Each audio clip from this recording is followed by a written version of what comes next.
the nation. Ragin Review. The Ragin Cajuns will be a source of pride for this university, for the alumni, fans, and donors as we achieve success in the classroom, in the competitive arena, and in the community. It's about to get really fun. We're looking for dudes that will stand up. Well, Coach, let me tell you today, I'm here and I'm ready to stand up. And I challenge you, Ragin Cajun Nation, to stand up with us. Stand up with us. Let's lock hand in hand and let's walk through the gates of Omaha. Hey, I love y'all boys. Let's grind every day starting today. Let's do it. Y'all ready? Alert! Ready? Who's that team ready? Who's that team ready? That's up. I got one thing to say right here. Cajuns win!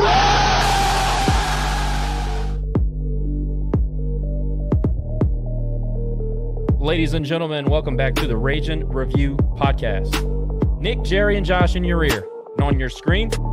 Here to talk some baseball. Track the Pack continues. Softball is wrapping up after a very impressive weekend.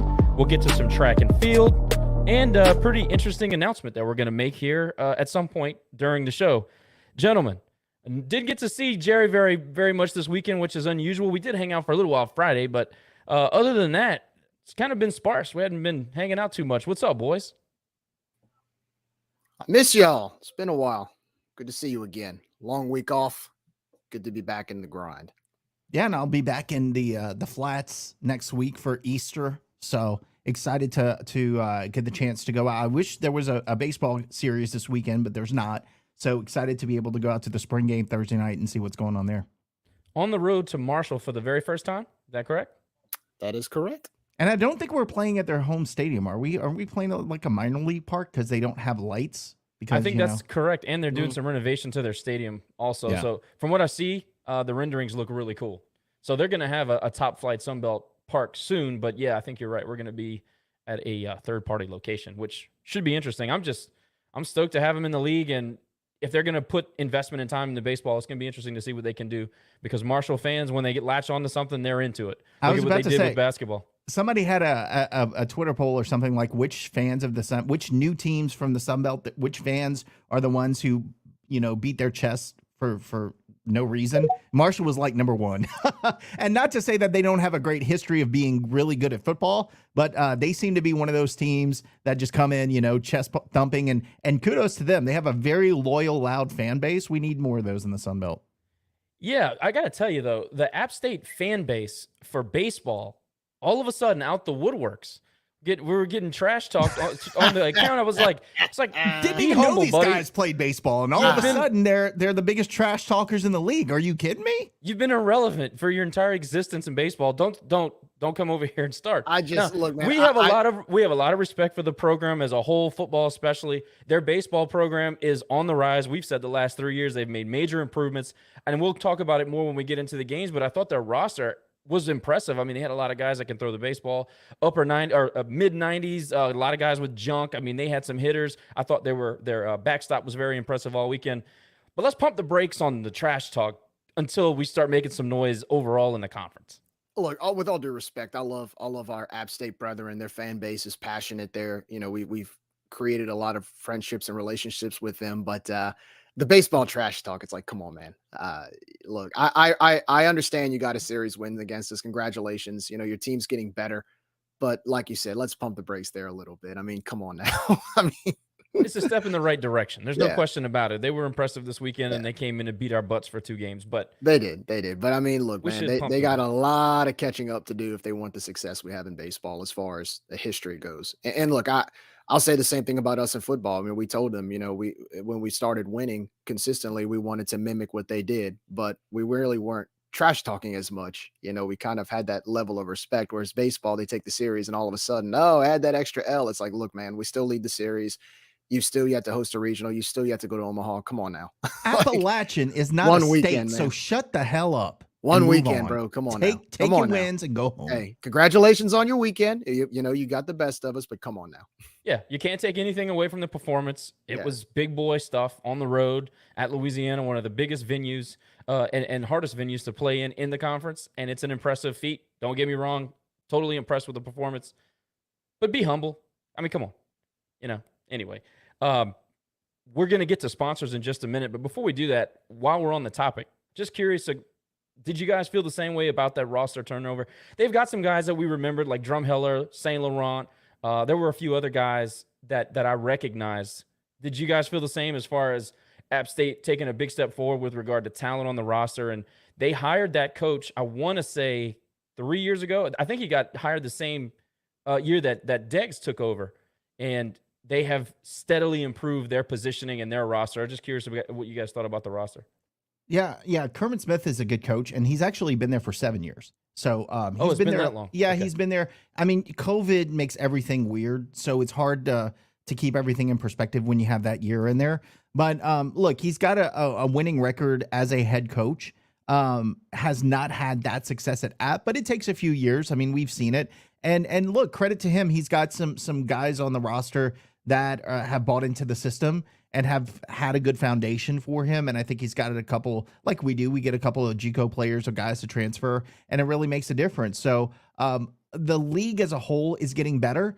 And that's what I was going to talk about. I don't want to get ahead of myself, but when the league starts getting better, you're going to start dropping games to teams like App State. And I know it's not ideal. Like, I still think we should have beat them 2 out of 3. But the reality is our league is getting better. And what we did last year or the year before ain't going to cut it going forward. So we've got to step up our game because other teams are stepping up their game. It's healthy for the league as a whole, but we're going to, unfortunately, if we don't step it up, start losing to some teams that we historically have just owned. Agree 100%. And we've talked about here a million times, when we raise the floor of the conference, whether it be football, basketball, baseball, softball, we're a top 5 RPI conference in America, and that's a big deal. Baseball has always been pretty strong in the Sun Belt, top 5 RPI. That should be the goal. So I'm glad that we're there. You can tell, obviously, the App States, the ULMs, they're playing better baseball. I think it's great for the conference. Let's get into sponsors real quick, and then we'll move along. First of all, huge thank you to Lafayette Roofing and General Contractors, licensed and insured, locally owned and family operated. Darren Domingue, a proud ULM alumni and RCAF supporter. Lafayette Roofing is certified with the Better Business Bureau, where Mr. Domingue serves as a board director. You want to get your roof inspected periodically, a couple times a year. Sagging, signs of water damage, dark spots, holes, cracked or torn shingles, large amounts of granulars in your gutters, presence of rot, mold, or moisture. You got to get that taken care of as soon as possible. They have 3 different options for financing for you. They'll get your job done. They'll do it hassle-free. Also, they offer exceptional interior and exterior painting and sheetrock services. Over 10,000 satisfied customers. Cannot be wrong. Give Darren and the crew a call today. 337-237-ROOF, 337-237-7663, or visit them on the World Wide Web, Lafayette-roofing.com, Lafayette-roofing.com. Also, huge thank you to Patriot Steel Group. Guys over at Patriot Steel Group would like to thank all RCAF donors and encourage anybody who can to consider giving any amount to support our student athletes and their mission to promote our great university. Chris Russo has been a friend of the pod from the very beginning, one of our very first sponsors. The founders of Patriot Steel Group have over 100 years of experience collectively in the oil and gas industry. They will service you with whatever need you may have with regard to tubulars, hard to say these words, electric resistance welded or seamless tubulars. I'm struggling, dude. I need to get off the stage. At any rate, contact Brandon Gollett or Reed Barbier at 337-443-9296 or visit the Patriot Steel Group LinkedIn page for more information. Gordon McKernan Injury Attorneys, our officially injured. Jesus. It's been a long weekend, boys. Our official injury attorney sponsor for Ragin Review, offices in Lafayette, Alexandria, Lake Charles, Monroe, Shreveport, Zachary, Denham Springs, Gonzales, Hammond, and of course their home headquarters in Baton Rouge. Remember, when you hire G, you get the G guarantee. If they cannot win your case, you owe them $0, 0 fees, nothing at all. Thousands in NIL deals assisting our student athletes with everything from promoting their personal brands to networking within the business world. They've done a ton for Ragin' Cajun athletes. Please give them a call if you need, 888-532-1234. 1573, or you can get them on the internet at getgordon.com. Getgordon.com. Get Gordon and get it done. So thank you to our fantastic sponsors, if I can read off the stuff properly. Sorry about that. I'll edit it for quality control purposes. Anyway, there's something else that we wanted to talk to everybody about, and I'm going to turn it over to Nick because he has the goods on the tees. So Nick, take it away and let the folks know about a pretty cool situation that we're going to announce and some cool stuff going forward for Ragin Review. Yeah, really excited to announce we've entered into a media partnership with The Planet. You guys might remember back in the day, Planet Radio 96.5. Well, it's back and it's streaming at listentotheplanet.com. You can also download that app on your iPhone or Android. It's called Listen to the Planet. And we took it streaming a few years ago. Chris Logan, who's a former DJ, as was I. Chris Logan took it streaming a couple of years ago and has gotten an amazing reception, and it's been a great success. And they've got some really cool things happening. In fact, I suggest you download the app today and listen tomorrow because something really exciting is happening. And we're going to be a part of that. We're going to help provide exclusive Ragin' Cajun coverage on The Planet, which is something that is severely lacking in Lafayette media. We're not going to talk about other schools or other programs or major leagues or anything. We're going to bring some coverage specifically and exclusively about Ragin' Cajun sports to The Planet. So again, highly recommend you download the Listen to the Planet app today, because tomorrow morning Chris is going to announce something really special for the station. And it's going to be, I think, a great media partnership for us, something we've never done before, and something I think we're really excited about, and great things will come of it. So more to come next week, but happy to announce that today. Really cool. And I believe that this is the first ever Ragin' Cajun only sports partnership. Everything has always been about maybe the Saints, maybe the school across the base and things like that. Correct me if I'm wrong, but this is the first of its kind, right, Nick? That I know of. I don't know that we've ever had an exclusive Ragin' Cajun partnership with anyone. So that'll be fun. Agree. And can you repeat the app? It's Listen to the Planet. Is it available now? Yes, it's Listen to the Planet on the Apple App Store and then Google Play for Android as well. You can download them on either one, or listentotheplanet.com. Awesome. And can we tell them where to listen to it if they're on terrestrial radio for tomorrow, or we have to keep that a secret? That's a little far ahead. We'll talk about that. We'll tweet that out tomorrow when that announcement is made. Okay, good deal. Just wanted to make sure everybody's tuned in to make sure they hear the cool announcements. Before we go any further, we have got to give track and field some more shine. I want to say, let's see, 9 school records were written this past week in track and field alone. And I think that they don't get a lot of coverage. I know track and field is what it is, the Olympic sports. They don't get the advertisement and the media coverage and all this stuff. But I think it's worth saying because these guys are having a historic early season to track and field. So I just want to say some names out there so you guys can be looking out for them, and they deserve it. Tyler Spates, tied for 3rd in program history in the women's 400 hurdles over at the Bobcat relay in day 1. Jamad Booth, 6th in program history in the men's 100. Hallie Salisbury, 2nd in program history in the women's 1500. Nathan Ferguson, 7th in program history in the men's 400 hurdles. Lavad Jones, 4th in program history in the men's 400 hurdles. Now, some of these names are very difficult for me to say, so I apologize in advance if I absolutely blow them. I apologize. I'm doing my best doing it on the fly. Joseph Patterson, 4th in program history in the men's 800. Mosisha Brigden, 2nd in program history in the women's 400 hurdles. Jordan Brown, not that Jordan Brown. This is a Jordan Brown in track and field. She is a young lady. I think she's a junior on the track and field team. Jordan Brown, 3rd in program history in the women's pole vault. And Kennedy London, 4th in program history. Sorry about that, guys. 4th in program history in the women's 100 hurdles. So, my phone is just going absolutely berserk. Kids, FaceTime. Everything's just going nuts. Sorry, Jerry. Anyway, shout out to track and field. Awesome accomplishment. They've had one heck of a week, one heck of a weekend. And I think it's time that we pay a little bit more attention to them. I know that, you're not going to see that in a lot of local news, or, you don't get a lot of Ragin Pagin coverage on it or what have you. There are certain things that we gotta shout out. We gotta understand and know and let everybody else know about the successes in all the sports that we have. So when everybody's succeeding at a high level, we got to say something, Jerry. Of course. I mean, they're student athletes that represent the university well. So congratulations to all those competitors and job well done.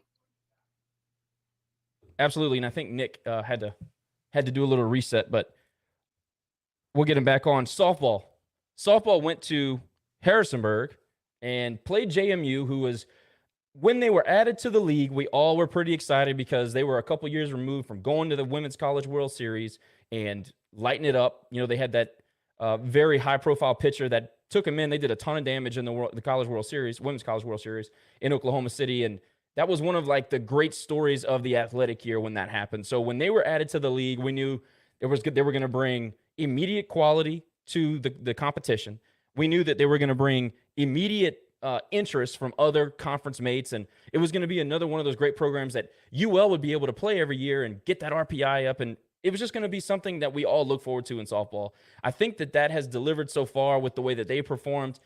This past weekend, the Cajuns made that first road trip. Friday, nip and tuck game, pulled it out. Yesterday, thanks to Lauren Allred and Sophie Piskus, absolutely dominated. And then today they're in a tight one. I think it was 3-2 in the sixth the last time we checked. Anybody have an update on that? They swept. They won. So ball game for softball. First time, I think it was the first time in 15 years JMU's been swept at home. That is unbelievable, and that's 76 consecutive Sun Belt Conference Series wins for Ragin' Cajun softball. I don't think that's – you can't really put into words what that means. I mean, that's impossible. Imagine that. And we've had some decent programs. I know the Sun Belt is not exactly the SEC in softball, but look at what Texas State's been able to do the last couple of years. Look at South Alabama's been a very good opponent for years, you know, and they've been a sustainable they've had sustained success throughout the course of a decade. Troy had a couple of good years recently. You stick JMU in here, and that's kind of like the marquee matchup in the Sun Belt, I think, right now, and they go in there and sweep them in Virginia. That's thoughts on that. That's pretty impressive. Well, I think what makes it even more impressive is, like you said, it's in Virginia. And they had us circled on that calendar since they announced they were coming to the Sun Belt. So we had a target on our back, and they expected to get at least 2 out of 3 against us. And for us to go out there and sweep, that I think that's, one, a little reality check for them, but 2, really showing how that early season, really, really tough schedule is paying off, and it's paying dividends in midseason and in conference play. Well, I think it adds on or compounds on the fact that you go to a place like JMU, like I said, they haven't been swept in 15 years at home, but also it compounds on the success because you know JMU is going to win some more. You know, after this weekend, they're going to bounce back and they're going to still be very competitive in this conference. That doesn't mean, you know, we let go of the gas pedal by any stretch. At the same time, I think if you look at the win this weekend, to be able to go there in an unfamiliar place. I mean, I want to say this was the first matchup ever against them, a team that was 2 years removed from the College World Series. You went over there and you dominated. And so to us, I mean, if you want to talk about hosting a regional, especially, you know, weathering the storm those first few weeks with that rough non-conference schedule we had, this is how you do it. This is exactly how you find a way to boost your RPI and get into the mix of being able to bring a regional to Lamson Park for the first time in a little bit. So I was looking forward to actually just taking the series. I actually thought that the streak was in question, and the girls shut me up pretty quickly because to go over there and get a sweep, I mean, you couldn't ask for much more than that. I mean, that's as good as it gets. Certainly didn't expect a sweep. I thought that we had a good chance to win the series, but what's impressive to me is that, you know, Friday or game one, it looked Cajuns get off to a great start. Bottom of the inning, Shiflett leads off with a homer, and then they followed with another homer, so they tied it back up, and it looked like, okay, they showed up to play. This is going to be one of those games that are going to and obviously they look like a very good Sun Belt Conference team. Now, I don't know what they played early in the season. I don't know what their out-of-conference schedule looked like, but I'm assuming because of the name, they can schedule some pretty decent programs. However, they look the part, and Shiflett's really, really good, by the way. you go into Saturday. So JMU loses Friday, a close one. You go into Saturday, and JMU's got to muster something. They want to stay in the series. Obviously, you don't want to lose a series at home. And they just get blown off the map. And it was early. I don't know how deep their pitching is. I don't really know a whole bunch about the team. But to me, that was a very impressive performance from the Cajuns after, you had some tough at-bats in that Friday game. Their pitcher really put you on your heels for a large majority of the game. I just thought it was really something about this team to go into, like Jerry said, unfamiliar territory, have one of those type of nip and tuck games on Friday and come in on Saturday and blow them away. I thought that was really impressive from the team. I agree. I mean, it felt like a regional atmosphere. It felt like it was, it felt like every pitch mattered, especially in that first game. Every pitch, every base runner, everything meant something. And so, no, it's great to see great programs being added and an upgrade to the conference. And look, this is what we expected. This is what we expected all along. This is what we wanted to see. Now, again, I don't think any of us picked us to go out there and sweep them this year, but that's a sign of great things to come is adding these great programs to our league. So, yeah, so I think this was just great. Absolutely agree. It was weird. Like when we talked to Sam and she talked about playing in empty stadiums around the belt. It's true. You don't realize the broadcast. You don't watch a ton of softball on TV until the last couple of years. And then now you're paying attention to how, at least I am after that interview. I'm looking at how many people show up, and it was full. It was full Friday. And I don't know if was it Saturday? I don't think I watched on Saturday. It was earlier today. So it was full. There was lots of people there, and that was different to watch us play on the road with a lot of people there in conference. That was a little bit different. So shout out to the girls for a great sweep. They are 26-10 now on the season. Again, played a brutal non-conference, took their lumps, really starting to come together. I got high hopes for this team, and they play well at Lamson. So we've been on the road a lot. I think that this team finishes strong, and we're still very much in the conversation to have a regional in Lafayette. So great for them. Let's talk about the boys of summer. Give some overview thoughts before we get into the nitty-gritty. I think that I'll tell you what. I'll open it up to Jerry. Jerry, just overall thoughts. We don't have to get into too many specific examples just yet, but App State, we already kind of talked about how their roster looks a whole lot better, and they've definitely got talent. But performance on the field this weekend from what you're able to see. Give me some highlights and some lowlights, maybe some players that impressed from App State, maybe from the Cajuns, maybe somebody you need to see something more from. Just in general thoughts. To be honest with you, I thought JT or John Taylor stepped into the role of shortstop perfectly. That was kind of the highlight of the weekend. Anytime you have to step in the shoes of Kyle DeBarge, or as we call him, Debo, with the expectation he has and the hype that he has, it's some big shoes to fill. And I thought JT did a really good job doing that. I thought he did a really good job, at the plate, especially yesterday. That 3-run bomb he hit in the 8th inning kind of woke up the bats a little bit. Fielding wise, I thought we did okay. But unfortunately, it was kind of too little too late for the bats. Yesterday, we had 2 hits up until the 8th inning. Today, I thought we hit the ball fairly well. We had 9 hits to their 6. But Friday night, we struck out 18 times. And that is very unusual for a Dags hitting ball club. And that was kind of what we would talk about, those horror stories about 4 or 5 years ago when we had another guy standing at third base. That was kind of a norm where we strike out anywhere between 15 to 20 times. And so that was very unusual for us to see. But I like how the guys responded today. They came out today, they avoided the sweep. I thought Cooper Rawls did a great job on the mound as a starter. I'm sure his mom was probably, walking up and down the concourse, nervous as can be, but she can. It's safe to say she can be proud of her son for the way he pitched today. He did a fantastic job. Some of the lowlights, pitching, the inconsistency of pitching. We walked two guys home on Friday night, which was pretty much the turning point, and we couldn't find a way to respond with the bats. We left a few guys on base. Again, struck out looking too many times, swung the bat at too many breaking balls. We got to stop chasing breaking balls. We got to be patient at the plate. I understand we're aggressive, but you got to quit chasing breaking balls. I mean, we were swinging that stuff in the dirt, and that's, disciplined teams don't do that. And so I thought we were a lot more patient today, which I liked, and I'm glad we kind of redeemed ourselves there. But yesterday, again, you waited till the 8th inning to show up, and we've done that a few times this year where, our bats are cold for a good 6 or 7 innings, and then it's too little too late in the 8th. So overall, it's not fun to lose a series at home, especially to an App State team that I thought we were better than. But I also give credit to App State, especially their pitching. Their pitching, they pitched lights out both Friday and Saturday, and they had a really good scouting report against us. I thought the coaching staff did a really good job preparing them on the mound, because it seemed like every weakness they could find in our batting, they exposed it. But I think, again, today, I think we needed this game today, because now you have Tulane on Tuesday night. They're struggling. They're 8-20. They're coming in, but you can't lose that game.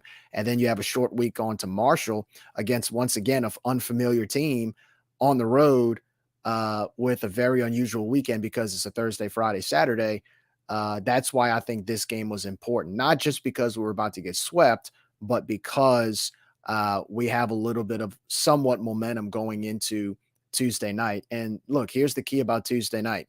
We always talk about it, 20 before 10. We're 19-9.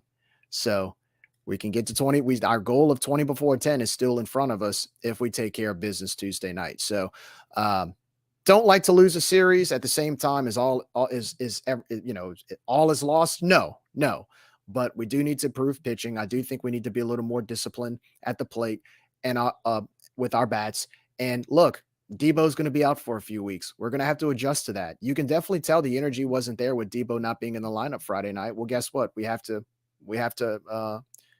assimilate to that for the next couple weeks. So, all in all, looking forward to Tuesday night. Let's brush, like what we always say after a loss, let's brush it off and move forward. And let's move forward to Tuesday night against Tulane, get a win there, and get a good road trip to Marshall. Nick, before you go, am I the only one that thinks that 20 before 10 this year isn't the same as 20 before 10 in years past? And I'll say it like this. We've played 19 games at home this year, boys. We have played 19 games at the Teague. Now, I think we're 14-5 at the Teague, which is great. Our strength of schedule is above 100, well above 100 at this point. Is 20 before 10 created equally in 2023? I'm not going to say no. I just feel like we should already be there, right? The formula, I'm not saying that's formula fair. is undefeated. Like, I get it. The formula is undefeated. Which is right. But just based on strength of schedule and the fact that we've played an inordinate amount of games at the Teague, 20 before 10 this year feels like it should have been like 24 before 5. You know what I mean? I get it. Now again, App State, they've got a higher RPI than we do right now. They're in the 70s, we're in the 80s, right? So they're not a terrible baseball team. You can't look at them based on the name on their chest. I know I say that a lot. Hey, to your point, they played Campbell just like we did. They did. Close. They did. Now, their last game got canceled, but Friday and Saturday, it was close games. Yeah, but you look at again, stats don't tell everything, but they're 8th in the conference in batting average, 121 in the NCAA. We're 68. Their fielding percentage is near the bottom of the NCAA. We're in the 60s. You look at the ERA, their ERA going into this weekend was 8. So you felt like we had, as a team, their ERA was 8. God. So you felt like you had every advantage going in. But for the second straight week, we couldn't get Jake out the 3rd inning. And that to me is the biggest concern that I have, is that we have got, and I said it last week, especially when you're playing a doubleheader, Friday night is important, especially for this team that is streaky in hitting. You have got to get off to a good pitching performance on Friday night to give your chance a win, to give yourself a little bit of leeway to drop a game but still win the series. We had our backs against the wall Friday night, and then now we're everything else. I think BB said it on the stream broadcast. He said everything else for them is lanyap. App State came in hoping to win a game, and they did on Friday. So now they're loose, and their pitcher, credit to him, he had a great 6 innings, but he's celebrating on the mound like he just won the World Series, and at the end of the game staring down our dugout, and we had no fight until late in the second game. So I think, to me, that's the concern, is that we got punked on Friday night and we took it and we didn't really fight back. We didn't get off to a great start on pitching wise. Again, Jake's got to be better. He's got to step it up and get us off to a better start on Friday night. But it was good to see us fight back late in the second game. And then again, today, I mean, like you said, Jerry, I don't know if today was a must-win for season. Today was a must-win. In my view, for me, today was a must-win. It was huge, It was huge. We couldn't get swept by App State, no matter what the name across their chest is. You're at home. You got every statistical advantage against them, and you drop 3. That's bad. So again, the conference is getting better. I get that, but this is the second week I felt like we underperformed against competition that we are better than. They have a couple of good guys, but again, they've got the 8th best batting average in the conference, and their top 3 hitters just tore us up the first 2 games.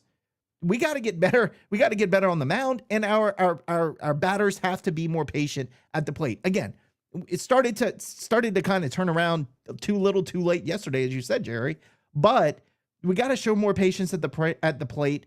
Teams are learning how to pitch against us, so we've got to make that adjustment, and I just don't feel like we have yet. Well, and we all know that Deggs is an aggressive coach, and we're an aggressive hitting team, so we're always going to be susceptible to a good breaking ball. And the guy on Friday and the guy on Saturday had good breaking balls, and they for whatever reason, we could not find the changeup. Now, the guy on Saturday had a funky delivery. He released the ball late, and he had some good camouflage to the way that he would release the ball, so I'll give him credit for that. I give the guy on Friday credit. He got in trouble in the middle innings when we loaded the bases, and he fought his way out. And I know a lot of people didn't like the fact that he was flexing and eating steroids in the dugout and having a rage. I get it. But to Nick's point, and I'm glad he said it, felt like we got punked on Friday. I mean, a good old-fashioned gritty team is going to look at a guy hollering and screaming on the mound and come back and fight, and we didn't. I mean, that's just the bottom line. This is not a shot at the boys. I'll pose a question to y'all if you both can answer. We underperformed, but did we underestimate? Do we get comfortable when we think we have an advantage on a team? This is maybe the third weekend where I felt like we expected to get a punch and we didn't return the punch the way we should have. Did y'all see that at all? Did we underestimate? Well, I feel like L is for learning, right? And we should have learned from last Friday against South Alabama. And we were better than them, right? And it seems like we didn't learn in that loss. It seems like we just showed up Friday night thinking we just waltzed through the series because they're App State, and historically we do that. So again, and I'm not saying this is a trend. We've seen a lot of fight out of these teams, and there's the Wolfpack mentality, but you throw it back to when we got punked against Southern Miss. I expected the guys to come back and fight, and we didn't. We just let them continue to punk us that series. And we're doing it again this weekend. I want our guys to show up and fight. Now, I'm not talking about physically fight, but be tougher at the plate, be more patient, and take opportunities where they're given to you, and be better. Again, we're the number 1 fielding team in the conference. Show it, because there are a couple of questionable plays Friday night that could have gone, if it would have gone our way, we might have had a different outcome. But again, silly base running mistakes and silly plays in the field that may not have been considered an error but should have been ruled an error, that came back to bite us, and it will continue to unless we get better there. Jared, I'll let you go real quick, but to his point, there's probably 3 times in the game, like the Max Marshak big league play on Friday, saves 2 runs. JT, 1 swing of the bat. We're totally dominated on Saturday. It's 8-2 going in the 8th. And yes, he hit the ball out of the park, but say he fouls that ball off. We're totally dominated. And then today, it's nip and tuck until Julian comes up to the plate and hits the bomb. There's 3 plays in those games that completely change the complexion of those 3 games. Well, I think it goes back to what you said, Nick, about the South Alabama series. I mean, we blow that game on Friday night and we respond with a doubleheader win, outscoring them 32-11 at their place. And I kind of expected that yesterday, and I didn't see it. Again, it took us till the 8th inning to actually do anything. We had 2 hits for 7 innings against a pitcher with a 10 ERA coming into the game. So that's where I think, again, I noticed, and I don't know about you guys, but the App State dugout had a lot more energy than ours. I felt that there was a lot more activity going on in there, where if they felt like they were in the game, they felt like they were having fun, they felt like they were playing more loose, and we were playing not to lose. Again, today proved it. I mean, it's like a football team when you're better than the other team and you're trailing at halftime. What usually happens in the second half, besides making adjustments, is you overpower the team because you know you're better. And I think that's what we did today. But at what expense? We lost 2 out of 3, and we lost 2 at home to a team that we should have beaten. So I'd rather learn the lesson now, moving forward, because like I said last week, and I'll stick with it, the schedule doesn't get easier. Josh, you talked about early on in the season how, we didn't really, we played most of our games at the Teague. We didn't beat as many as good teams outside of, we lost the series to Campbell. That was the one team we really played that was good, solid, good ball club. Better than us. Yeah, moving forward, it gets harder. I mean, Coastal Carolina, Texas State, Southern Miss. I mean, you have to go on the road to Marshall. You have to go on the road to JMU. It doesn't get easier. You've got the school across the basin in 2 weeks for a midweek game. You got Louisiana Tech twice. I mean, it doesn't get easier. So get used to, I hope, again, I can't stop emphasizing it. I hope today was a day where our team realized that, and the guys realized that, we have to step up our game if we want to achieve what we want to achieve come in the end of the year. Still a lot of baseball to be played. I mean, today officially makes it we're halfway through the season with a 19-9 record. I mean, I think it's safe to say that going into the season, if you would have told me we'd be 19-9, I'd be satisfied. But still, we have a ways to go, and hopefully Tuesday starts the second half of the year. Time to step it up. Time to bring it up another level and play some baseball that I know we're capable of playing. And it's a good point. You have to evolve in the season, and we've seen Deg's teams do that. They get better, and that's kind of a pattern. So you can't complain about that. We typically evolve, get better. We find roles. There were times where I thought we overcoached this weekend, bunting Max Marshak, one of your leaders last year, one of the captains on the team who's struggling. He gets a 0-2 count, and you bunt him. Like, what? Why? Let the man swing. Let him swing his way out of it. You saw today he got 2 hits. Let him swing his way out of it, okay? That's just me. I thought that we continued to try to test their catcher, who I thought was excellent. Defensively, his arm was great. He threw out runners all weekend long. I thought App State was better defensively than I expected them to be. Like you guys said, their numbers aren't great in conference, but they played really good. I know they made 2 errors on Saturday, but outside of that, it was pretty solid baseball. But they were prepared for us. I mean, the way they no question. The shifts they had, the pitch outs, they threw quite a few pitch outs this weekend, expecting us to steal. They came prepared. Look, their coaching staff prepared well. I got to give it to them. You can definitely tell their coaching staff prepared for us. And so that kept us intact. Our attempted steals weren't as successful. I mean, again, more pitch outs than usual. And the way they shifted, every single one of our batters, they had somebody ready or a shift ready to go. So kudos to their coaching staff. Kudos to their team. I mean, they were ready. And we weren't. Yeah, and notice we shifted a lot Sunday or today. We shifted a whole lot today, more than usual. Go ahead, Nick. And that's what I was going to say. So scouting reports out, right? People know how to play us. How do we adjust? And I was going to say the same thing. We made some adjustments today that we haven't seen all weekend. We're going to have to make those going forward. We are going to, as a coaching staff, have to be better in preparing and planning for games, because they're not just going to give it to us. Now the word is out. How do our players and coaching staff adjust going forward? That'll be fun to watch. Hopefully fun to watch. We even talked about the fact that we kind of calmed down on the shift last week.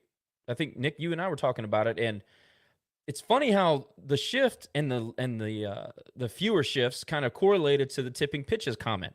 I don't know if you guys noticed that. I mean, everybody knows that when you shift, it kind of gives an idea of where you're trying to pitch a hitter.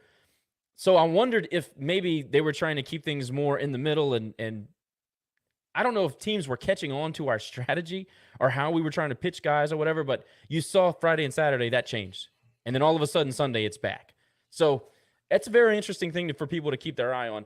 Before we do anything else, tell you what, this is what we'll do. We'll reverse pitch today. We're going to start with something positive. In Game 3, you saw a lot of positives. I thought that their starter Cross today, who came in with a 7 ERA, like a lot of their guys came in with a 7 ERA, I thought that his stuff was nothing like the 2 guys before. He was fine, and he did a good job in the early innings. The Cajuns didn't get their first run until the 3rd inning, and then, of course, Julian blows it open in the 4th. He didn't make it he didn't make it out of the third inning. Well, no, that's not true. He went 3, and then they came back with a different guy in the 4th inning. But I thought we just overswung like we did all weekend. Ball out of the zone. Now, look, we can get into the umpires. I understand it was rough this weekend, and I'm still going to continue to say top 5 RPI league in America, and we can't find better quality umpires with a 4-man crew than this. I know that's a COVID cost-cutting thing. We have got to have some sort of an emergency meeting in the offseason and fix this umpire problem. It's gotten to a point where it's literally affecting the games, and we can't do this. We play too good a baseball in this league. It's just ridiculous. But anyway, I didn't think Cross had anything like the guys on Friday or Saturday and Sunday. I'm sorry, Saturday and Friday. But he was effective against our hitters because mostly we were just still very, very aggressive. Now, Hoodie got, bad luck. Wind was kind of blowing in. He hits a ball that's an absolute rocket. I think it landed 8 inches to the left of the foul pole. That would have been a big 2-run jack and changed the complexion of that game. I think that was in the 5th inning. But, a couple of coulda, woulda, shouldas. App State made some good plays defensively. A couple of really nice plays at shortstop. I just still, we came and we fought. Cooper Rawls. We talked about bright spots for the weekend, and we'll get to that segment. Cooper Rawls is probably going to be my guy. We've been pining for him to get the start, get a chance on a Sunday. I thought that he was probably a little bit nervous in that first inning. There was a couple of times where he was a strike away from getting out of it quickly. They made him throw a couple of extra pitches, which I don't think really in the end hurt him too much. But I think after he got over those nerves a little bit, he coasted. He very economical. 2nd, 3rd, and 4th inning really showed like dominant stuff at times. A lot of swing and miss stuff. I thought Cooper was really good. You guys have comments on Cooper? No, I thought, look, that's what we needed to see out of our Sunday pitcher. And it was good to see it. Look, no walks. Now, I think he might have hit a couple guys, but that's his pitching style. He will hit a couple guys. Like, you have to expect that will happen. We're glad to see that he kept the walks down. He only gave up 4 hits in 5 innings. Kept it. His pitch count was, I don't even think he hit 90. I think 80, he was in the 80s. Yeah. 89. I don't have it in front of me, but he was in the 80s. So, he could have probably gone a little bit longer, but they didn't want to push it. McGehee came behind him and did a fantastic job, in my opinion. He did walk a guy, but I thought he was good behind him. So, no, all in all, I think Cooper did a great job, and that's what we need to see out of our Sunday starter is especially in a must-win game like we had today. That's exactly what we needed to see. I thought Cooper pitched great. He's been pretty consistent for the most part this year outside of his performance last week at South Alabama. Look, he's one of the most dependable arms we have right now. And coming out of the pen, he stepped up. But today as a starter, what more can you ask for? I think one thing that Cooper does really well is as Tony would call it, minimize the damage. He'll get you guys on base. He'll give some base runners here and there. He may give up a hit or two. Like you said, Nick, he may hit a batter once or twice. But one thing he will not do is he will not expand on that. He'll find ways to close innings out. He'll find ways to depend on his fielders or his defense to bail him out, or he'll just find ways to get out the inning. And so at the end of the day, sometimes, it may not look pretty, but when you're coming out of the inning with no run scored, I think at this point with our pitching staff, the way they've been up and down, that's really what more could you ask for, right? So, no, Cooper pitched a great game today. And moving forward, look, if he pitches like that every Sunday, just give him the Sunday spot. He shut him out today. So what more can you say? Well, he earned the spot. That's his bottom line. And look, 5 2/3, 89 pitches. He did only strike out 4, but they were in big spots. Now, like Nick said, he did hit 3 guys. My thing about Cooper Rawls is that he'll challenge you. He's not scared to attack the zone. I love that. It's Sunday, and this is another thing. Shows what kind of confidence they have to give him the opportunity. Because I'm telling you, it might not show up in the way that some people look at the schedule, but today was a must-win game. You cannot get swept at the Teague by a traditionally bottom-of-the-barrel conference mate. I know they're better. I understand that. But psychologically, what does that do? You get swept by App State at home? To me, today was a must-win. It's one of the – maybe we've had two or three other must-wins, but today was huge for me. And then, like Nick said, McGehee comes in, was freaking dominant up until they yanked him after he gave up those 2 hits. I mean, really, he threw 42 pitches. His stuff was electric down in the zone. Everything dove down, everything. He was very good, efficient mostly until towards the end of that appearance. You know, there were some things where, you know, you'd like to have back, but I mean, McGee, you give me a 1-2 punch of Rawls and McGeehee like that, will shut down a decent offense. That is a weapon on Sunday, especially when you're playing with house money. And then we got to see Moody come back. He threw 6 pitches and got 3 outs in an inning and was also dominant. So it kind of stays in line with the pitching that we're talking about, how they're up and down. Sometimes they look absolutely dominant. Sometimes they look like they can't hit the broadside of a barn. And it's weird that it's not necessarily individuals. It's as a whole. Sometimes you feel like you can't find that guy to plug the dam. Sunday was not one of those times. We needed it. We got it. They trusted the guys to go out and do it, and they did it. So overall, pitching Sunday was a huge bright spot, and great to see McGeehee back. You know, we know he has some lingering health issues. Hopefully he's healthy for the long haul, because you could see it was very clear what they like about him. He's got very, very good stuff. And then the offense, for a while, not much to write home about. But then in the third, Peyton Lejeune, he steals home on that delayed steal from first to second. Marshak dodges the tag. We get the guy in, and we made some noise in the third. Ultimately, only got the 1 run, but of course, everybody knows Julian Brock now has 3 grand slams on the season. That's got to be towards the top of the country in grand slams. I mean, 3, that's a lot. He comes in and gets the big lick, absolutely smoked it, and you had to hit the ball hard today to get it out with the south wind blowing in.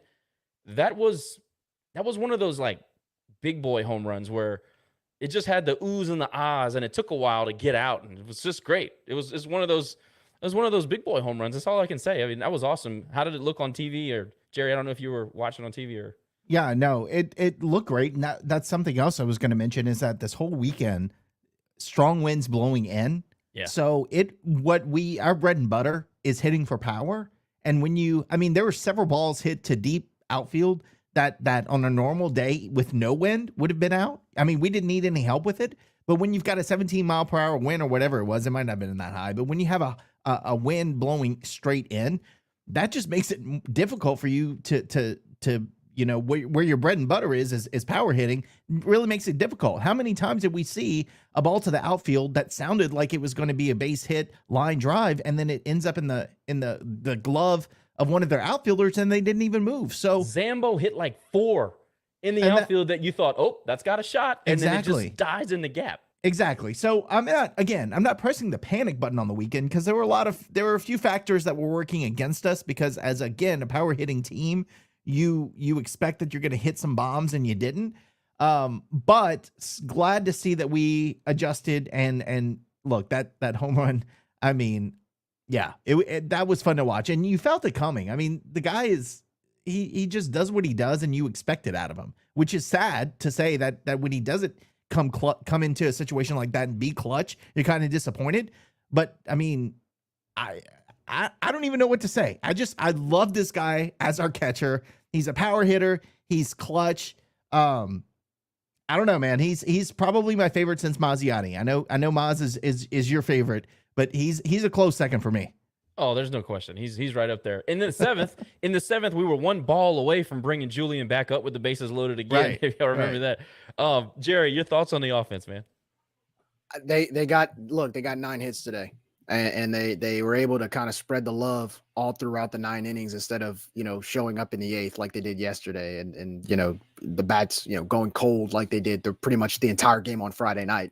I think Julian Brock's home run or grand slam pretty much shut the door for App State today. I mean, when he got that grand slam, I pretty much knew. I said, look, finally we're going to redeem ourselves today and get a win in this series. So anytime you have that type of clutch hit, and then anytime you really have, today we had a bunch of guys get base hits. I thought that was big too. I wish we would have scored them a little bit more, but I think a day like today where everybody's getting on base or everybody's able to have discipline. I noticed they walked out a few of our guys, but we didn't chase pitches. That was nice to see.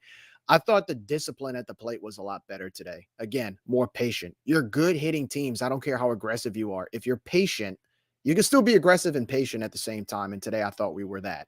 I thought our guys were very, very patient, and we're able to get guys on base. And as Tony used to say, get the timely hit. And Julian got the best of all, the best of the best timely hits with that grand slam to left field.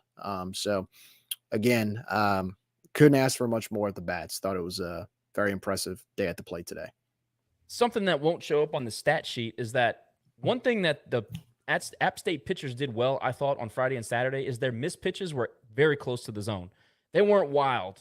The guy today, Cross, who started, I felt like his misses were big misses. So I felt like it was a little bit easier to be more patient at the plate, and maybe that's just me, but I felt like and the zone was a little bit different today. It was more consistent, not nearly as I thought that the zone on Friday was a joke. I thought that the zone on Saturday was gigantic, and I thought the zone today was a little bit more defined. So I think it was a little bit easier for our hitters to take pitches. That's just a fanalist watching the game. But I really believe that, especially on Friday, they missed closely. They weren't all over the place. So that's one thing maybe to look for. To your point, and just to add to that, I wasn't going to complain about umpiring, but I'll go ahead and do it. The Friday and Saturday, especially Friday night, guy was throwing pitches that were 6 inches off the plate in the opposing batter's box below the knees, strikes. And if he's giving it to you, App State pitchers were smart enough to keep throwing it there, and they kept getting the calls.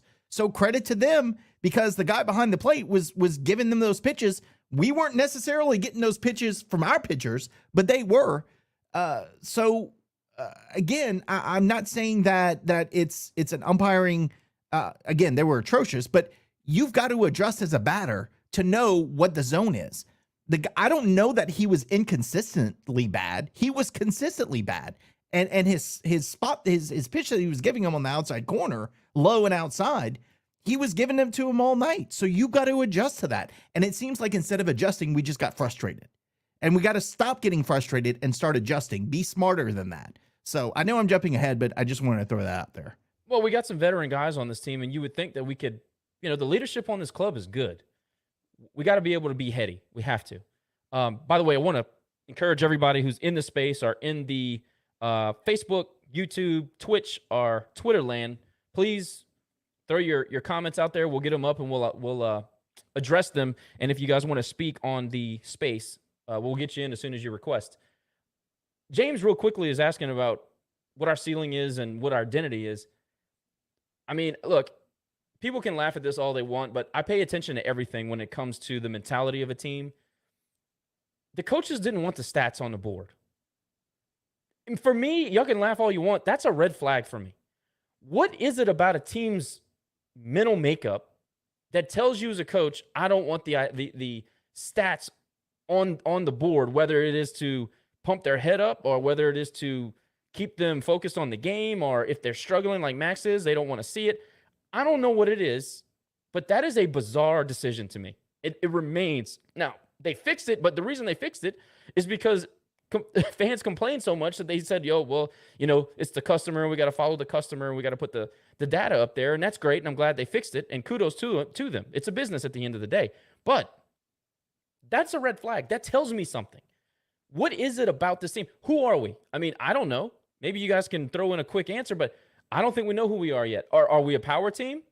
No, not necessarily. Are we a hitting team? We do all right, but we're middle of the pack nationally. I mean, we're not some great juggernaut offense. Are we a pitching team? I would say no to that, obviously. I know our ERA is not bad as a team, but again, consider the strength of schedule. What do we do against good offenses? You saw it against Campbell. We've battled. Have we shut people up? Shut them down? No. Are we a defensive club? I think maybe that might be something we can hang our hat on as we go into the season.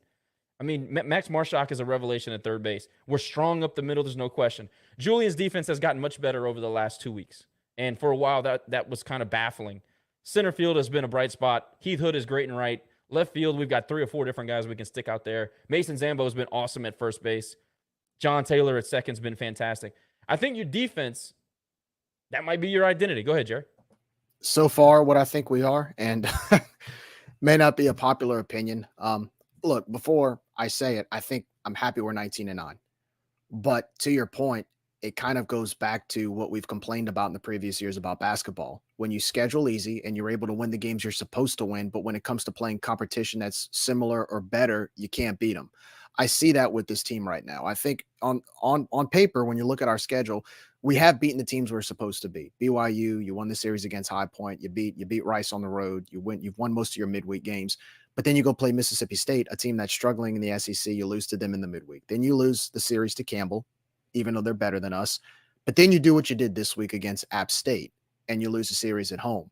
I compare that to, everybody wants to talk about basketball in the previous years. Oh, we won 20 games. Well, if you look at the schedule you play, it's expected that you win 20 games. And I find that about this team so far. Now, the difference between that and this team is that not only are we not satisfied, I expect this team to get better this second half. I think today was an epiphany with the way we pitched. Seeing McGehee come back and get some play time on the mound, the way he was able to pitch, that's going to be huge moving forward. But so far from what I've seen, if you want to talk about an identity, I think the best way to put it is you beat the teams you're supposed to beat, but the teams on par are better than you. You're competing against them, but you're not quite over that hump yet. So I just feel like we're doing what we're supposed to do. But if we want to reach the ultimate goal of winning a regional, right now I'm going to say we're not there yet. But the good news is we're one half through the season, and second half is important. So, second half of the year, maybe we can, correct some of our wrongs, kind of, I guess fixed a little bit of the kinks and evolve. You're saying evolve. By the way, yes. I said that after Arkansas State, and you would have said that I thought the team was horrible. All I said was we got to improve with situational defense late in games and pitching. That has been true for the last 2 weeks. If people want to get upset about that for a basic observation that I think everybody saw this weekend, then I'm sorry, too bad. I mean, we see what we see. We watched the games. We saw what we saw this weekend. You lost a home series to a team that you should have beaten. And I think up until this point, again, you've won the games you're supposed to win, but at the same time, you've lost some games that you could have won as well. That High Point game on Saturday, you should have swept them at home. You should have beaten Mississippi State. You had a chance to beat Mississippi State in Biloxi. You didn't. So not to sound harsh, I'm happy we're 19-9. And I know people, oh my gosh, we're 19-9. What are you so upset about? Well, because I do think I look at what we're capable of doing. I look at what we're capable of. And there's one thing I'll say about this coaching staff. One thing I'll say about Matt Deggs is Matt Deggs never gets complacent. He's not a complacent coach. He's not, I know for a fact after losing yesterday, he probably was not happy that we lost the home series to App State. So I think they're going to continue to work. They're going to continue to grind. They're going to continue to get better. But if we play the second half of the year like we've played so far the first half of the year, where we struggle in pitching, we walk batters home, or we walk in runs, we don't get timely hits, we strike out, well, then so be it. So yeah, I mean, I still think we have a good chance to get better, and I think we will evolve. We did it last year, we did it the year before, so we'll see. Yeah, and to add on to that, look, when I say power hitting club, I don't mean gorilla ball from back in the day. When I say power hitting, we don't get cheated on swings, right? When we hit the ball, we crush the ball. And so I think, again, like we said last season, this time, when we were feeling not nearly as great as we're feeling this year about the team, it's lacking consistency. I think we have above average hitting, but not consistently above average hitting. Some nights we look absolutely awful at the plate, and then we go score 22 runs against that same team the next night. I think our pitching, as much as they frustrate us, is more consistent because we know what we're getting every night. We know what we're getting, right? We know what we're getting out of the pitching staff at this point. Hitting, you don't know what you're getting from day to day, from pitcher to pitcher. And that, to me, is what we need to improve with. And that all goes down to, again, patience at the plate. We got to have more patience at the plate. We got to adjust to the strike zone. And we got to just, in general, have more consistency. And that goes on to base running. We got to have more consistency on base running. And I feel like we've sort of moved to stopping the I call it being brain dead on the bases, where we just made these mental errors. I feel like we're getting better there, but I feel like we should be ahead of where we are with that consistency, and we're just not there yet. If we get consistent with our hitting, we're going to be a very dangerous club. But again, from pitcher to pitcher and from night to night, you don't know what you're getting going into that game. So that, to me, is the biggest concern that I have so far this season. So it sounds like you think our identity is that we're inconsistent. Well, our identity is that we're a power hitting club. Again, not in the typical sense, but we just need to be consistent in that, because it's a Matt Deggs philosophy. And it's, when you have a Matt Deggs coach team, they're going to crush the ball. They're going to be a good hitting ball club. And we're just not consistently a good hitting ball club. I'll take I think the best way to put it, and I'm crossing sports here, so I'm breaking a few rules, was like, okay, so Matt Deggs is like Sean Payton. He's an offensive guy. It's kind of like the Sean Payton Saints when they would go 7-9, even though they had all the weapons on offense, but they were inconsistent, and then their defense would slip up at the worst time. It's kind of that same similarity where I think what we're seeing now is the 8-8 Saints under Sean Payton, or 7-9 Saints under Sean Payton, when they could be 12-4. And I think, but again, it's only the first half of the year, right? So I think we still have a chance to improve, and I think we will improve. I'm very optimistic of that. But to your point, Nick, I think that's a good way of putting it is we're known to have a good offense. We're known to play small ball and really be able to do both, a hybrid of small ball and gorilla ball when we want to. But if you can't execute those two things, you become a team that struggles. And I think we've seen that here and there. But for the most part, again, we've won 19 games so far. We're 19-9. It's, the positives outweigh the negatives, but yet sometimes the negatives are peeking their heads a little too much more than we'd like. Well, we've played some Rougarou ball. We don't play a lot of small ball. This team doesn't do it. We don't execute it well. You haven't seen a lot of small ball. So I think maybe that might be the missing ingredient in this chaotic offense that we don't see. We've been throwing out a lot this year on the base pass, and I know we've stolen a lot of bases to the halfway point. I think we're double what we had last year. I think there's a lot that goes into that. Couple games where we really just ran it up against really bad teams, but I know that the more you run, the more you're going to get thrown out. It just feels like we've been thrown out a lot more in just regular situations where we typically don't. But anyway, let's round out the offense for game one. To your point about spreading the love, Peyton Lejeune had probably his best offensive game as a Cajun. In 3 official at-bats, 3 hits, 1 run scored, and a base on ball. He also had a stolen base. Carson Roccaforte had a hit, scored a run, had an RBI and a walk. Max Marshak, 2 hits today, which I'm so happy about. The guy gets a standing ovation when he gets a single, and, I don't know how he feels about that. He did have a stolen base as well. I don't know how he feels about that, but your heart just goes out to him. He's a team captain. He's one of those guys that really sparked us last year. He battled injuries. He's a gritty dude. I just hope that he can get it going because he's one of my favorite players on the team. Ben Robichaux, all he does is continue to get on base. 2 walks. Again today, he did go 0 for 1 in 1 official at-bat, scored a run. No stolen bases for him, which is weird. Heath Hood, who had kind of a tough weekend, 1 hit today in 3 official at-bats. It was a double, and he did walk, almost hit a bomb, which, like I said, 6 inches to the right, and that would have been out and changed the entire game. Of course, Julian Brock had the big bomb. That was his only hit. He did not walk, but just another grand slam to the total. John Taylor, another hit today. No walks in his 4 plate appearances officially. Mason Zambo had some tough luck outs. 4 official at-bats, no hits, but hit so many to the gap that just got held up by the wind. I think he feels like he's about to break out. He has that look to him. He's seeing the ball well. He's not missing it by much. Connor Higgs did get in the game, had 1 official at-bat, no hit, nothing at all. Caleb Stelly did also get in the game, no official at-bats, did get a walk. Again, Rawls, McGee, Moody combined for a very good pitching performance. Of course, Rawls gets the win. He's now 6-0 on the year with a 1.30 ERA. That's the first time he started the game to get the win. Moody looked great in relief. Cajuns win 6-0. So that was a positive, and I wanted to start on a positive note before we moved in to the rest of the weekend, which didn't feature a whole ton of positivity. Saturday, Cajuns lose at App State 8-5 in a game that was pretty much an ass whipping until John Taylor hit the 3-run jack in the 8th. Gave you some life, which, again, I'll always give them credit for. I always will, because at the end of the day, you judge a team on how they bounce back and how they are able to. You play 9 innings for a reason. You get 3 outs an inning for a reason. I'll give them a ton of credit for fighting. John Taylor has been a spark plug and just a guy that without him, I don't know where we'd be, because he's come in and he spelled Debo.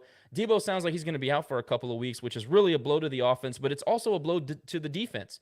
The fact that we even have a guy like John Taylor that you can plug and play, who has been really, really good everywhere you put him, third base, second base, shortstop. He's been really good at the plate since he's been getting more playing time. He's just been great. So outside of that 1 swing, it's pretty much a domination by App State. I mean, they got off to a great start, 3 in the first.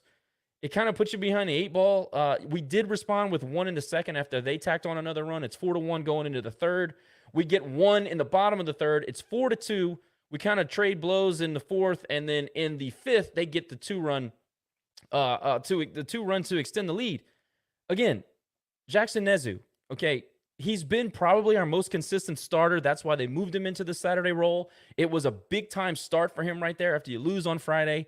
He goes 4 1/3. He gives up 7 hits, 6 runs, 5 earned, walked 1, which is not horrible. But again, 95 pitches in 4 1/3. You hate that he seems to be taking that step up the ladder in we trust him. He's been good for us. He's been consistent for us. He takes a pretty big step back again on Saturday. What did you guys see out of Jackson? He's been a guy that National Pitcher of the Week last week. Going back to your point about the identity being inconsistent, that is about as inconsistent as you can be. And I understand that Arkansas State is not App State. I get it. But by the numbers, they're pretty close when you compare them with regard to stats. So what did you guys see out of Jackson on Saturday? I saw what you saw. I saw him struggle. Yeah. And I saw, like you said, inconsistency. He's been really good at times. And then you go back to the Rice series where he had a bad performance, and we saw that again. So we just need him to be, he doesn't have to blow another team out of the water every time he has an appearance. But when you give App State a 3 or really a 4-run lead in the first couple innings, and we're struggling at the plate the Friday night, now that puts you under the 8 ball on Saturday. So again, we need to get a consistent performance from him to get us off to a good start. And beside that, you look at Bradley Wilson for App State. He came in with a 10.2 ERA, and we can't get a hit off the guy. We can't score runs. That's, again, you got to be, you're a good hitting ball club. Show it against a pitcher who's got a 10 ERA. And we just failed to do it because, again, we didn't adjust to the awful zone. And it seems like we press, which is what we do. We try too hard. You try to make chicken soup out of chicken, what? So we got to be more patient at the plate in those situations when you're already down a game. Don't give them the advantage by swinging at every pitch, especially off speed pitches. We really struggled with. Just be patient, take your pitch. But again, it all comes down to, like I said, when you got off to a bad start on Friday, your pitching has to at least give you a little breathing room, and we didn't do that. Jackson didn't give us off to a good start. Now we're pressing again. Now we're trying to score runs instead of letting it come to us. So that's what I saw out of it. Yeah, I think, in the first inning yesterday, or in the Saturday game, I think we made an error before that 3-run home run. That's right. Without the error, we're out of the inning, right? Aren't we out of the inning? Or yeah, so we don't give up that 3-run bomb. Well, then from there, to Nick's point, we press at the plate because now you're down 3 runs. So now you're playing catch up against a guy with a 10 ERA. And you can't get on base. You can't get hits. We had 2 hits through 7 innings on the Saturday. You're playing catch up the entire game. And while you're trying to be aggressive at the plate, you're giving up runs. You're giving up blooper hits. You're walking batters. You're basically being a charity in letting them score runs. I'm not going to take anything away from App State, but it's almost like when you're giving them runs and you can't hit the ball, it's a recipe for disaster. And that's what happened. And so I felt like we gave them a lot of things. Now they took some things, they earned some of these runs, they earned these wins, but at the same time, you can't give them that boost. You can't give them opportunities. And it doesn't matter who you play. It doesn't matter how much better you are than a team. It doesn't matter who's on the schedule. When you give things to other teams, and you can't capitalize and make up for it, like getting on base and getting base hits, you're going to lose. And that's what we saw on Saturday. And Jackson, he's been clutch for us. He got the Saturday start. He's now our Saturday guy, and I think he's still pitching well for us overall, but can't win like pitching like that yesterday. And you got to be able to, whenever, you got to be able to respond. If one of your guys makes an error, you got to be able to answer to that. So look, I'm not down on Jackson. I think he'll bounce right back. I think he's going to do a great job against Marshall, but at the same time, I hope it's a lesson for him. I hope it's an experience that he can brush off and learn from. Jackson, to me, is kind of like a microcosm of the team. National Player of the Week, National Pitcher of the Week, economical through 8. I mean, what a great performance last week. And he's had several good performances. But the bad performances are bad. I mean, he got knocked around. And again, like you said, credit to App State. When they had opportunities in that game on Saturday, they made them pay. They made Jackson pay, and they made Trey LaFleur pay, and they made Couch pay. I mean, we didn't give them the game. We gave them the opportunities. Don't get me wrong, but they cashed in when they could. But overall, like, what are the two things in common on Friday and Saturday? You got off to bad starts of pitching. Pitching got off to bad starts again this weekend. David Christie came in. He was okay. Gave up a hit in 1 2/3 through 21 pitches. Didn't walk anybody and struck out 3. Now, typically Deggs will leave him in, and I've kind of got on him a little bit about leaving in Christie. I think Christie is like second on the team in innings pitched or something like that. Well, kind of, I don't know if it was a matchup situation, but they pulled him what I thought might have been a little bit early. They put in Trey LaFleur. He goes an inning and a third, gives up a run, an earned run, walks 3, strikes out 2, up and down, can't find the strike zone. Then when he does, he looks all world. Jerry Couch comes in, gets a couple of big outs, gives up a hit, does strike out a guy. And then you saw Blake Marshall struggle again. The thing about Blake Marshall is that early in the season, he's unhittable. And then you see a somewhat bad performance snowball into a really bad performance. And then you see him come in and get 1 out on 1 pitch last week, and he's used sparingly. And then he comes in a big spot 2 times this weekend and not effective. That goes back to the inconsistency. I think I'm convincing myself that our identity is that we're inconsistent. On the mound especially. And Nick nailed it. The reason why we don't give the pitchers much grief is because we know where our expectation is. We've set a legitimate, a realistic expectation with pitching. Give me 3, 4, 5 runs, you feel like you can win the game. It's when we start getting away from that 5-run barrier. You start walking guys, you can't get it. At times, it was so sloppy on Saturday. That's the thing that I take away from Saturday. It just got sloppy. And again, without JT's swing, and it matters because it happened in the game, but if you take away that 1 pitch, it's total domination against a team that we're still better than. I don't care what the stats say. We're better. We have more talent than that team did. So we played good defense. I mean, we did make that 1 error that led to runs. Other than that, mostly good baseball defensively, walking guys, inconsistent pitching. Umpire was bad. Not the reason why we lost, but I know that can be frustrating. And again, the offense did not compete until late in that game against a guy with a 10 ERA. And I'm not saying the pitching put us in a position to win, because they didn't. But again, you feel like your hitting is going to come around and get some runs, even though you give up 4 or 5 runs. You feel like you can get 5, 6, and we just didn't do it early enough in the game to put any doubt in App State's mind. We got 1 run, and that was it. And so you have a scrappy team like App State that's doing all this hooting and hollering, and you got the guy on the mound staring down, all that crap, and you don't respond. That would have pissed, as a player, that would have pissed me off and given me motivation to go out there as a hitter. But it seems like instead of getting that motivation to go out and get hits, we just pressed and we tried to force things that couldn't happen. Now, later in the game, like you said, JT, and then we had an opportunity at the end. I think bases were loaded, and was it Brock that was up that hit the deep fly ball to right field? I think that was JT again.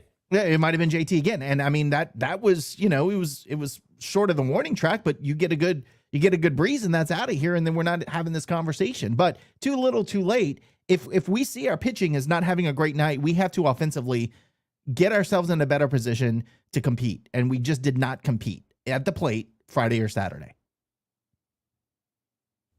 Jerry, last thoughts on pitching, and we'll go to offense. Good? Okay. Well, like you said, we left 10 guys on base, which is pretty bad. We walked 5 times, which later in the game, we started getting people on base by being a little bit more patient, and we already talked about the zone and everything. But really, again, you didn't turn it on until late in that game. John Taylor was the star of the show. 3 RBI, 2 hits. The 3 RBI came on the homer, but he had 2 hits. Really good at bats. Even his outs were loud, So I'm going to give him a ton of credit for just stepping up in a situation where Debo is out and people are looking at him to fill really big shoes. Debo was one of the hottest hitters in the conference for about a month. So that's a big spot to come in. Max, no hits. He did walk. Ben Robichaux, yet again, a walk and a hit, had an RBI. Heath Hood, again, I mentioned he had a kind of a uncharacteristically a quiet weekend, 5 official at-bats, 1 hit, and a strikeout, didn't walk. Carson Rockerfort, every time you think he's about to turn the corner, he looks like he's having a rough day or a rough weekend. He did get a hit in 4 at-bats. He did walk 1 time. I know he's getting the best stuff from other teams, but you feel like at some point Rock's going to turn it on, and it's a different lineup when he's hitting the way he can hit. So we're kind of just waiting for that to happen. Julian Brock had a hit in 3 official at-bats, did score 2 runs. Again, Luke Uhas had two opportunities at the plate, did nothing, had 2 strikeouts, didn't really look particularly good at all. Caleb Selly got a pitch hit single. Connor Higgs got an at-bat, did have an RBI, a sack RBI in 3 appearances. Struck out 1 time. Nothing really to write home about with Connor. I would love to get him to see some more at-bats. He seems like he does something good at the plate every time he gets an opportunity, but he looks like one of those guys that the more he plays, the better he gets. Really kind of confused as how he doesn't get more opportunities with Will Veillon kind of up and down, but that's a whole other conversation. CJ Willis really had a tough weekend. He swung at a lot of balls out of the zone, and I know that can be frustrating. CJ is an aggressive hitter. That is something that I really like about him, but it gets him in trouble. But he only got 1 at-bat officially in the game on Saturday. Peyton Lejeune 1 at-bat officially on Saturday. Not much. 2 walks. He did not score a run. And that's it for our offense. App State just came out and slapped the ball around when they had the opportunity. I mean, that really is the story of that game. And again, pitching was just inconsistent. Again, it's tough to be able to have to just repeat it over and over, but that is the story of that game.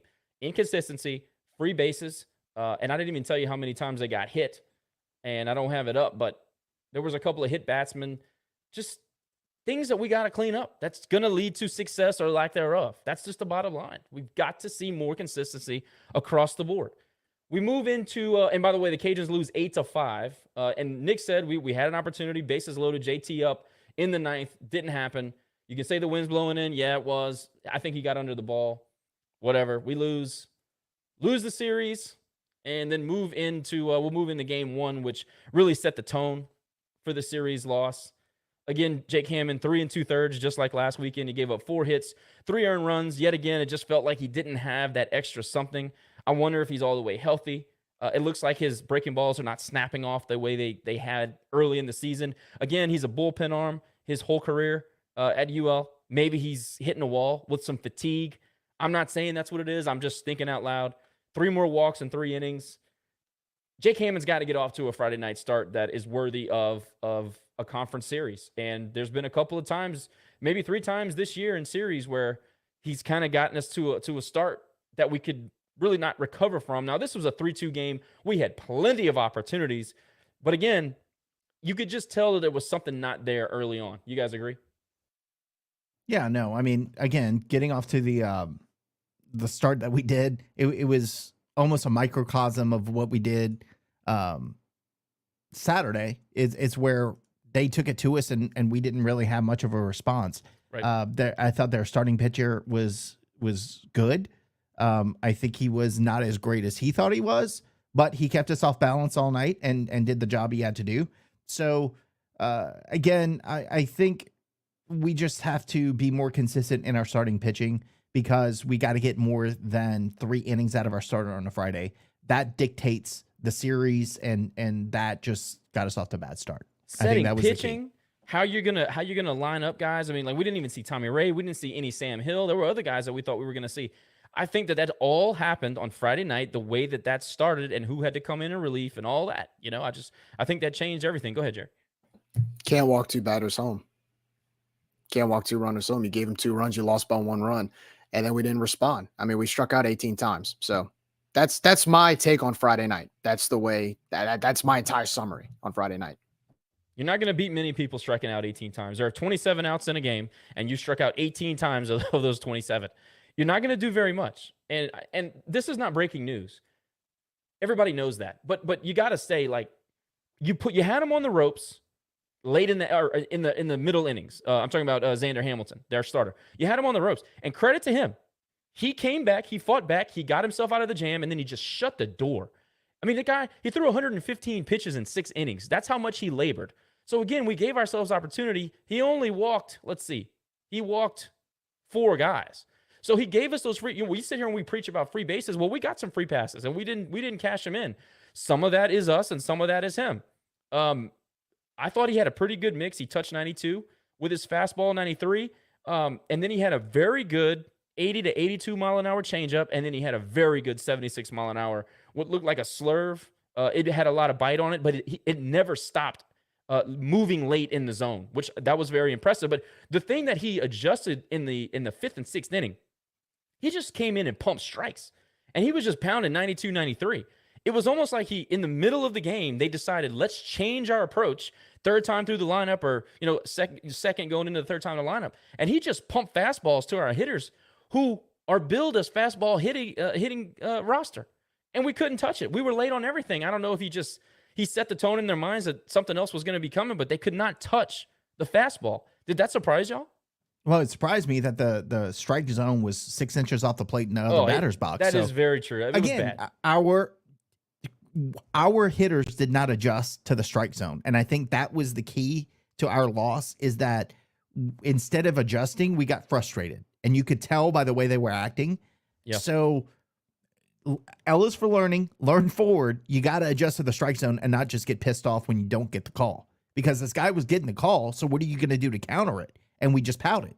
And that didn't work. So Xander Hamilton has the outing that we told you, 6 innings, 4 hits, 2 earned runs. He did walk 4 guys, but he struck out 13. 115 pitches thrown. Skylar Brooks comes in relief and gives up absolutely nothing outside of a walk, throws 28 pitches. The Cajuns couldn't touch that guy. Jackson Stenzema comes in for an inning and shuts the door with 3 Ks. I mean, just absolutely blew us away in the bottom of the 9th. You could say a lot about our hitters, but that was impressive to me. As aggravated as I was about that performance, you got to tip your hat to the other guy. Jake Hammond, we talked about him. 4 hits, 3 earned runs, 3 base on balls, 3 strikeouts, 77 pitches. The spotlight, or the bright spot of the night on Friday to me, Ben Tate, 4 2/3, only gave up a hit, had 2 strikeouts, no walks. That was really great stuff. If Ben Tate can pitch like that, we said this last week, he is a weapon and also a candidate to start. He really can. We know he can do it. He needs to work on his confidence. Like Matt Degg said, the guy, if he starts off behind hitters, he struggles to recover. If he can pitch from ahead like he did on Friday, he is the threat. Carson Fluno comes in for an out. Blake Marshall comes in for an out, 1 pitch. Gets out of it in the 8th. In the top of the 9th. I mean, there's really nothing to say about the offense. Ben Robichaux, John Taylor, Heath Hood, and Carson Roccaforte all had single hits. The bottom and middle of the lineup, Ofer, did absolutely nothing. Guys like Brock Zambo, Vayon, Willis, Amity, got a pinch hit opportunity. Marshak, nothing. Absolutely nothing. And again, you got to set the tone on Friday night. Credit to App State. They came in and they whipped our ass. I mean, that's just what happened. Their pitchers came in. Nick said it. They punked us. There's really not much to say about Friday. We got beat. There's nothing more I want to say about Friday, to be honest with you. Yeah. So final thoughts, Jerry, on Friday, the series as a whole, and then we'll move on to the league.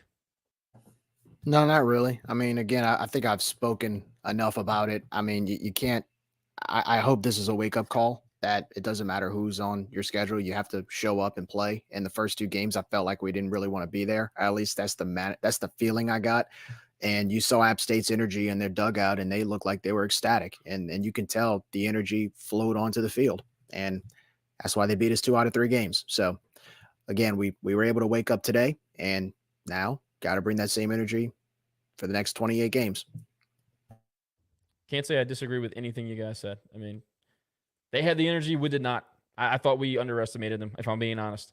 To give you a trip around the league, to give you some perspective on what's going on around the league, Texas State, who is 19-9 at this point, really one of those weird teams. They look great. They look bad. It depends on the day. It depends on the pitcher. It depends on the weather. I don't know what to get out of these guys. Arkansas State, you all saw what they could do. They were pretty decent offensively, but they just played 3 one-run games with Texas State, and that was at home in San Marcos. Friday night, 8-7, a Bobcat victory. Arkansas State comes back and wins 5-4. And then ultimately today in the rubber match, Texas State wins 7-6. Very competitive in a series that you wouldn't think would be competitive. So I give a whole lot of credit to Texas State. Now, we have to say that Texas State is a completely different ball club when they play in that Crackerjack ballpark in Slam Marcos, as they call it. Still, you got to give Arkansas State some credit. I mean, they've been kind of kicked around for a very long time. Tommy Raffo, good coach. We understand that. They don't have a ton of resources. I get it. But to go into Slam Marcos and steal one on Saturday, that's pretty impressive. Anybody have any thoughts on Texas State? No, it was a good win for Arkansas State. That was huge anytime you're able to go there because we haven't won there in a while ourselves. So, no, it was a good win. Good win for them. But, Texas State's just a better team. But, yeah. Agree. I think that they're starting to kind of maybe figure out some things. Maybe not. Again, I don't know what their splits are, but on the road, it's a lot worse than it is at home. That's for sure. Southern Miss travels to Troy in a pretty competitive series until today. Southern Miss at Troy wins 4-1 on Friday. Very good baseball game. I watched some of it on replay.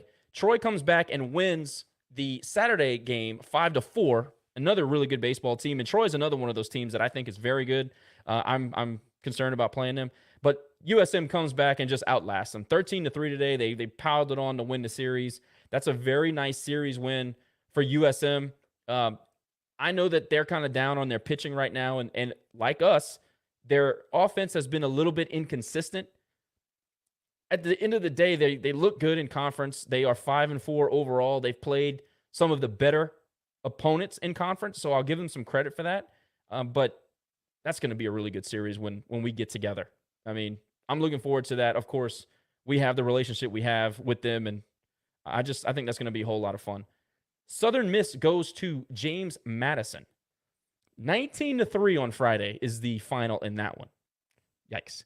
James Madison comes back, gets the victory on Saturday, 13-8. A lot of offensive fireworks right here. And then on Sunday, another rubber match. South Alabama wins 14-3. 14-3 in a rubber match. Got to tell you, I didn't expect that. I thought James Madison would be a little bit more competitive with an opportunity to win at home a series against South Alabama. I know they're not very good. We've seen them. But they're one of those teams that they have a little bit of clout when they walk into your ballpark. James Madison is a new member. And I don't know. I thought that we'd see a little bit more effort today. But at the end of the day, it was a lot of runs scored. And 14-3 is what it is. UL Monroe. The Warhawks are improved. You wouldn't tell by the record, but they've played a pretty harsh out-of-conference schedule. They go to Marshall. They lose 13-6 on Friday. They come back, win Saturday, 4-3, and then another 4-3 game in the rubber match. Marshall takes the victory. That's a pretty decent. I mean, Marshall's also not very good in the league this year. I mean, again, another new member. They're playing at a foreign ballpark. There's a whole lot you can say about Marshall right now as far as when it comes to competition in the league. But I give them credit. Monroe is better. I mean, they do have a win over Mississippi State this year, so you got to give them some kudos for that. On the east side of things, Old Dominion is now 7-2 and in first place in the Sun Belt. And I know that the divisions have gone away, but they still kind of separate them, and it's easier for me to follow like that. So I apologize if I am confusing anybody. They go to Georgia Southern. Old Dominion wins 7-5 on Friday, 12-7 on Saturday to take the series. And then they got absolutely smoked today, 16-0. That is a very weird final. Georgia Southern is a good baseball team. Don't let that line fool you. I mean, they're good. So credit to Old Dominion going on the road and getting a very nice conference series win against Georgia Southern. Coastal Carolina, another good ball club, a team that scores runs, a team that has also played a very nice out-of-conference schedule. All they do is win lately. They have won, 1, 2, 3, 4, 5, 6, 7, 8, 9, 10, 11, 12, 13. They are 13-3 in their last 16 games. That's what kind of roll they are on. They go to Georgia State in Atlanta. They win Friday 16-7, 10-8 on Saturday, and 8-6 today on Sunday. They are on a roll. I look forward to being given the opportunity to play against Coastal because, again, we hate them, and it's going to be a good series no matter how you look at it. And that's the summation of the Sun Belt this weekend. Some interesting finals, but I think mostly chalk. I don't think there's really any huge surprises. Anybody have any thoughts on the league? No, I think the league is healthy and good to see some good games on the ESPN stream. Fun to watch. Indeed. Well, Jerry, we're right at the 1:30 mark. I know you got to bounce, but I guess I'll give you the last word on the RP beef if you want to give a couple of thoughts on that. I know what I have to say, but I'll let you start.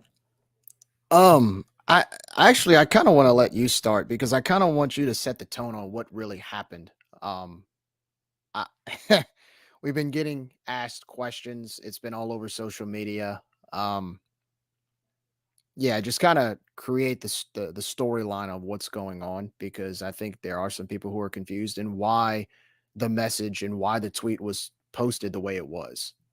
Sure, and we'll just spend 5 minutes on this because the people that are pissed about it are not even worth talking about, honestly. It's just such a ridiculous thing that happened. But before we do that, I want to give a hat tip to Miss Regina. Her son, Mr. Cooper Rawls, pitched a hell of a game today, so want to give a shout out, and thank you for joining. And also just saw Caleb Stelly in the space. So if you guys want to say anything, by all means, request to speak. The whole Twitter thing is so ridiculous. Basically, what was happening was we're in the middle of a tight game at the Teague on Friday night, and I look around the stadium, and Cajun Vic and these other fools are all on their tablets and their phones watching the women's basketball from the school across the basin. So I didn't call anybody out by name. I didn't say anything specifically in specific terms or anything like that. I just said, hey, just want to let you guys know, look, if you're following a team and cheering for them and you just started watching them 2 weeks ago and you call yourself a Cajun fan, just want to let you know you're not a Cajuns fan. Because we're in a game right now. This is a conference game. It's Friday night. We're at the Teague. This is important. And you're distracted by women's basketball, who you didn't care about 2 hours ago.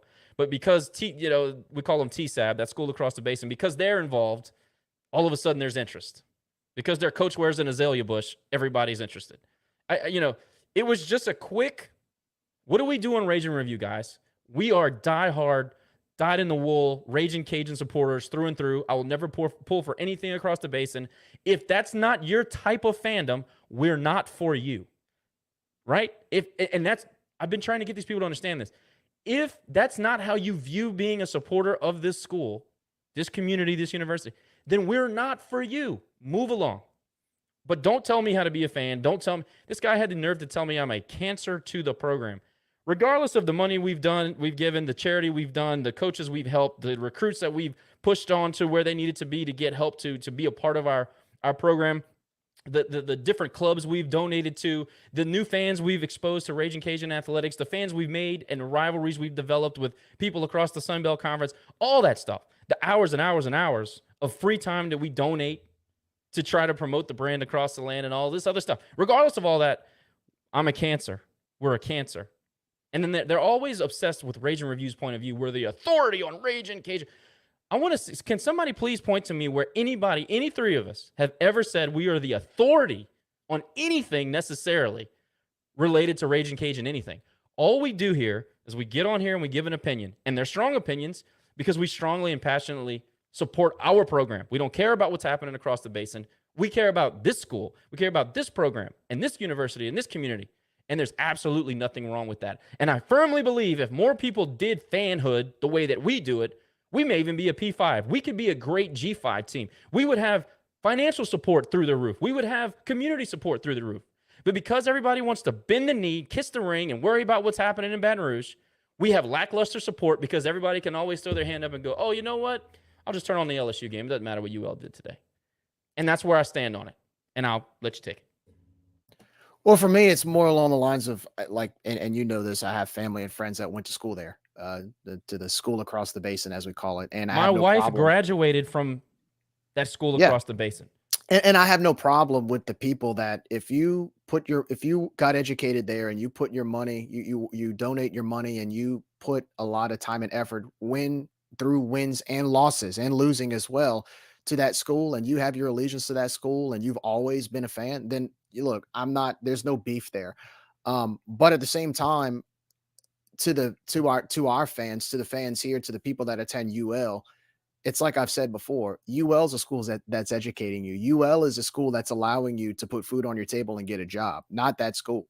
And so I think there's a fine line. If you want to watch, if you have curiosity on what the other school's doing, and let's say the Cajuns aren't playing, that's one thing. But if you're in our stadium watching our game and you're watching that team, I don't know anybody at Alex Box who would turn on a Cajun softball game or a Cajuns baseball game while their game's going on. I don't know any of their fans who would do something like that. So it is the biggest ridiculous narrative that vote or pull for all state schools.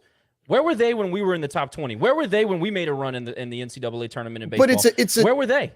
It's a double standard though, because when they say pull for all in-state schools, what they're saying is that, yes, we'll kind of watch you. We'll watch you and see what you're doing. But if you win, great. If you lose, oh well. But then on the other hand, when they say pull for in-state schools, when they expect us to watch them, and when they win, they want us to celebrate with them. And when they lose, they want us to, oh my gosh, they want us to mourn. We got to mourn that they lost. Well, guess what, man? The way you look at our school, we look at yours the same way. We're indifferent. I'm sorry. It's nothing against your school. It's nothing against your team. We can be indifferent because we're loyal to our school, not yours. I didn't go there. I went to UL. I'm a UL grad. My diploma says University of Louisiana Lafayette.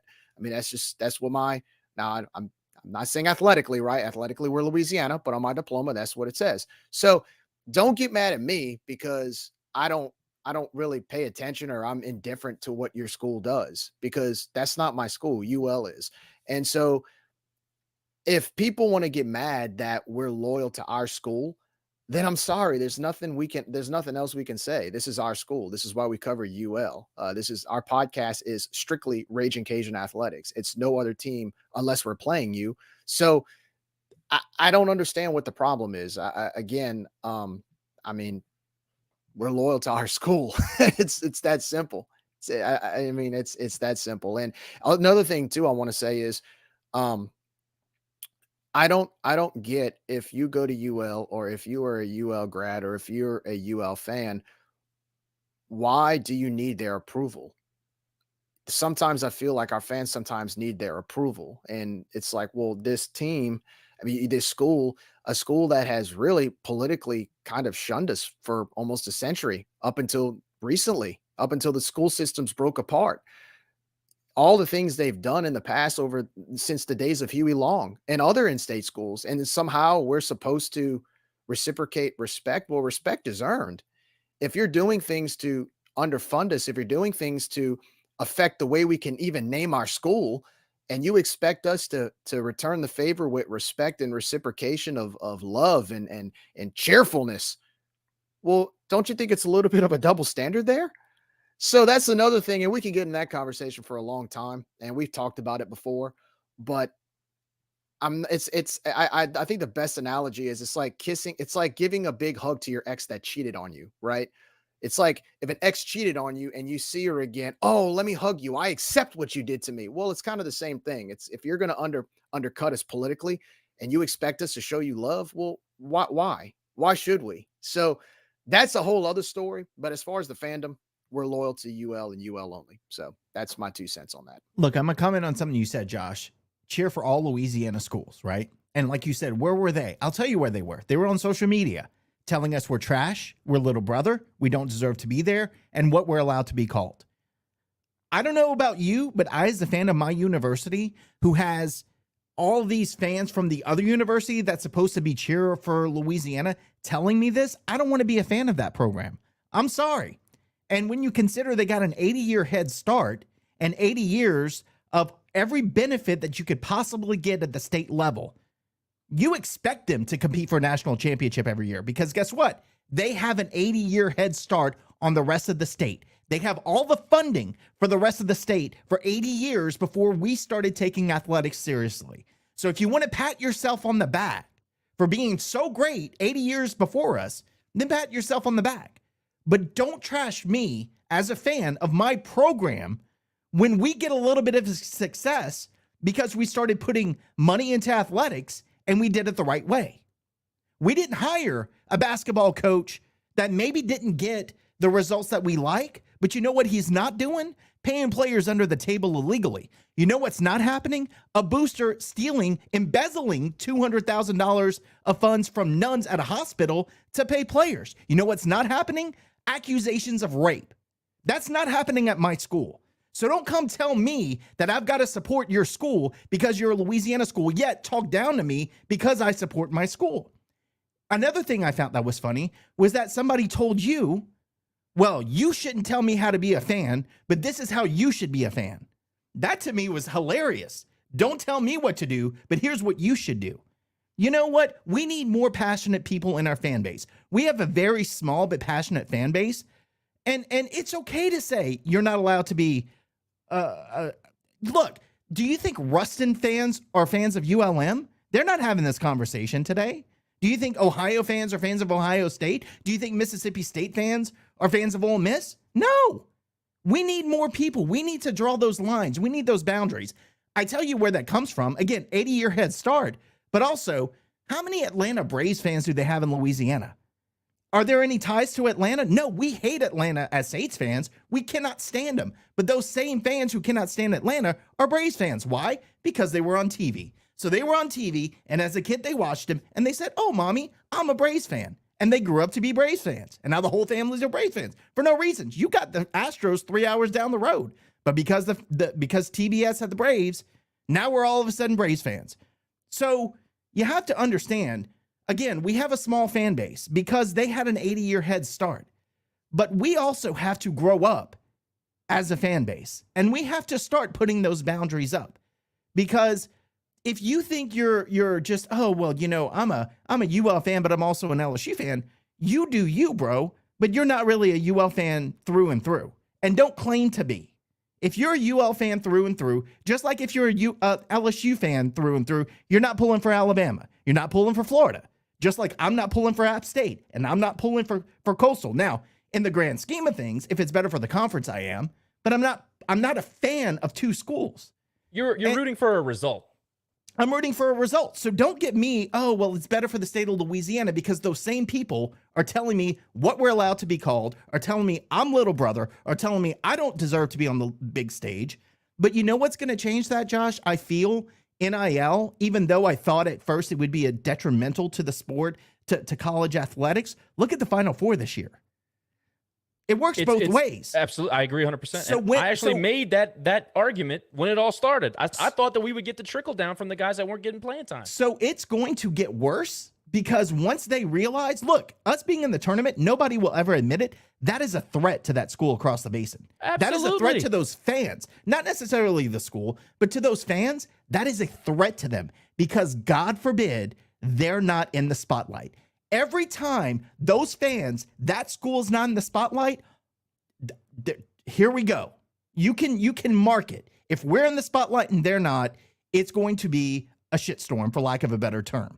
So, again, when I've been beaten down as a Cajuns fan my whole life by those people, and then you come and tell me, well, you shouldn't tell me I shouldn't cheer for both fans. Yeah, I'm going to get offended because I've seen the way that those fans and that program and this state has treated the program that I am loyal and faithful to since God, I was a child. So that's why we get passionate. It's not about telling you who to cheer for. It's telling you, are you with us or you're not? Because whether you want to believe it or not, that school and those fans treat us like crap. And if you want to bow down to them, then you can go be the fan of that school down the road. And I get it. I don't want to run fans off. I mean, we're already a small but loyal fan base. I don't want to run them off. But if we're going to build a fan base like they have or close to it, we got to start having more fans like us that are loyal to our school. And that's my whole point, is that I'm not going to tell you to cheer for whoever, but either you're with us or you're not. And I think we're at the point in our evolution as a program that we have to start making those decisions. Who are you with? Because again, I've witnessed my whole life that program, this state, those people talk down to us. I'm sorry, but I'm not going to support that. And this whole argument about I spend my money at the Teague and then I spend my money at Alex Box. Yeah, but if you weren't going to Alex Box, you spend more money at the Teague. So look, I come from the generation of, and you guys will remember the shirts, if you don't support the Cajuns, move to Baton Rouge.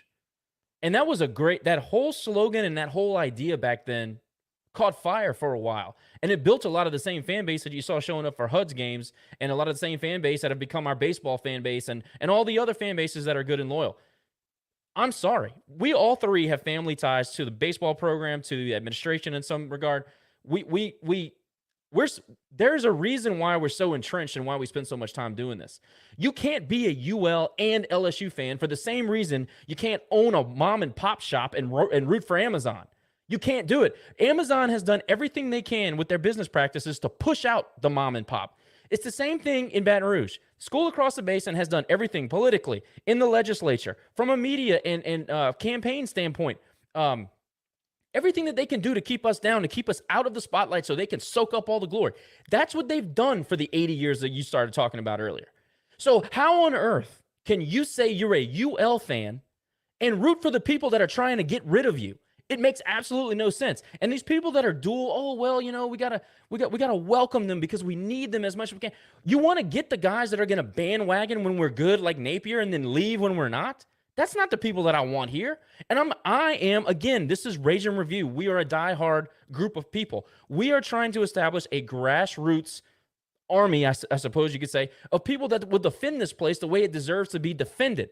Because I don't want bandwagon Joe to leave as soon as Napier's out the door and where it's not nationally, the pageantry is not national and there's a whole bunch of national spotlight on us. I want the guys that are going to show up on a Sunday afternoon after we lost a series to App State in baseball to talk baseball with us and to be mad with us and to talk about where we can improve and where, you know, what are the bright spots. Those are the fans that make LSU the behemoth that it is. Those are the fans that we need to grow and, like you said, evolve. We're never going to do that when everybody's women's basketball, you got to be kidding me. This is not a shot at women's basketball, but there's no way you can tell me that you paid attention to women's basketball before 2 weeks ago. It's just not true.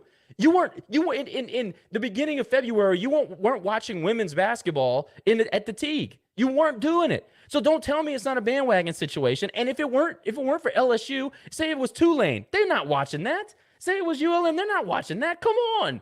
We're not fools here, okay? Don't tell me how to be a fan. Don't post stupid-ass freaking Ragin Pagin threads talking about how we're a cancer or I'm a cancer or blah, blah, blah. These people have no idea what we've done for this fan base and what we continue to do. And it's not to self-aggrandize. It's to build a group of people that will do what we do. Continue to push the brand, continue to get people involved at a grassroots level and give and donate time and show up to the games. There's a reason why we post out you to every freaking event we go to. It's because we want people to be aware of it. Go support tennis. Go support golf. Go support ski. Do whatever. But every time that we show the light on these programs, track and field, that they don't get a lot of attention or whatever, we're doing a service. And just because you don't like that we don't necessarily bow to LSU doesn't give you the right to go on a rampage and call people cancers to the program. It's jackassery, especially to a guy who tried to start another forum called Ruger Rooms, who called me and said, would you help us do that and use Ragin Review as a platform to get out the word on Ruger Rooms to help us out. We did that without a blink. And the dude turns around and thinks that he's more important than the program and thinks I don't know if he's jealous about Ragin Review. I don't know what it is. But he turns around and shits where he eats, doesn't have the gall to call me personally on the phone when he has my number, knows who I am. That's a coward, man. But he went to LSU.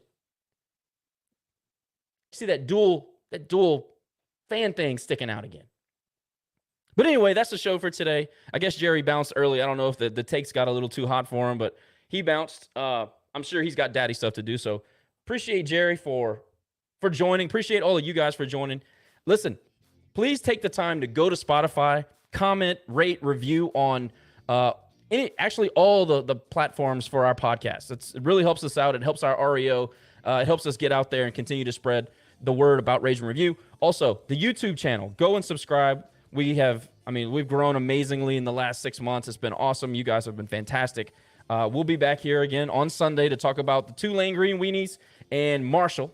We're going to Marshall for the first time, so that ought to be interesting. Joel Bio, thank you for chiming in. We appreciate those haymakers at the end. Thanks, everybody, for joining. We will be back. We promise. Don't root for that school across the basin just because they're in the national spotlight. You guys are better than that. Come on. Thanks again. We'll see you soon. Go Cajuns.